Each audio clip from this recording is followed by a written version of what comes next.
తమిళనాడు ముఖ్యమంత్రి విజయ్ రాష్ట్రంలో మద్యం నియంత్రణ దిశగా విప్లవాత్మక నిర్ణయం తీసుకున్నారు. ప్రజారోగ్యం, సామాజిక భద్రతను దృష్టిలో ఉంచుకొని నిబంధనలకు విరుద్ధంగా ఉన్న 717 టాస్మాక్ రిటైల్ మద్యం దుకాణాలను వచ్చే 2 వారాల్లోగా శాశ్వతంగా మూసివేయాలని అధికారులను ఆదేశించారు. ముఖ్యమంత్రిగా బాధ్యతలు చేపట్టిన వెంటనే మద్యం దుకాణాలపై విజయ్ సమగ్ర సర్వే చేయించారు. ఈ సందర్భంగా విస్తుపోయే వాస్తవాలు వెలుగు చూశాయి. ప్రార్థనా మందిరాలు, విద్యా సంస్థలు, బస్టాండ్లకు 500 మీటర్ల పరిధిలో మొత్తం 717 దుకాణాలు నిర్వహిస్తున్నట్లు అధికారులు గుర్తించారు.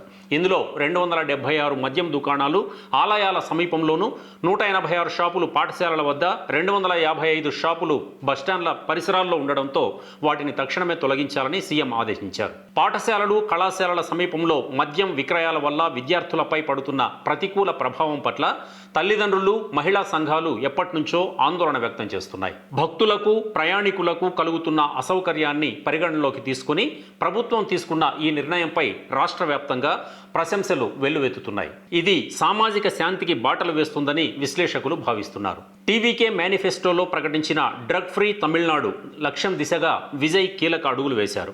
దశల వారీగా మద్యపాన నిషేధం అమలు చేస్తామన్న హామీని నెరవేర్చే క్రమంలో భారీ సంఖ్యలో షాపుల మూసివేత ప్రక్రియ ప్రారంభమైనట్లు రాజకీయ విశ్లేషకులు చెబుతున్నారు. గతంలో టాస్మాక్ వ్యవహారంలో ఈడీ దాడులు, అవకతవకల ఆరోపణల నేపథ్యంలో కొత్త ముఖ్యమంత్రి తీసుకున్న ఈ నిర్ణయం ప్రాధాన్యత సంతరించుకుంది. ప్రస్తుతం మూసివేస్తున్న 717 దుకాణాలే కాకుండా రాష్ట్ర వ్యాప్తంగా ఉన్న మిగిలిన 4765 షాపులపై కూడా ప్రభుత్వం సమీక్ష నిర్వహించనుంది.